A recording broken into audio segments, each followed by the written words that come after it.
Ideme si dať niečo väčšie. Tento 200 ranový koberček od Klasku, volá sa, že čierny. Podľa mňa to už ani neexistuje. Ten čierny znamenal to, že bol nejaký ultra rýchly. Rok výroby je, jak som povedal, 2013, takže to je úlet. Ale má až 80 gramov a podľa mňa to budú dosť rany, pretože tieto koberčeky boli voľakedy akože poriadne.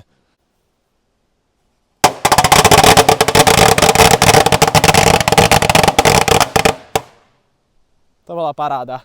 Zabudol som zavrieť ten spodný zásobník, alebo čo to je, ale kúkajte, aký bordel nám to tu hneď vysypalo. A poďme si to aj otvoriť. Poriadne veľa dymu a ten bordel, čo v tom bude, to ani nechcem vidieť. Ale čakal som popravde, že bude trošku rýchlejší, prišiel mi jak klasický koberček.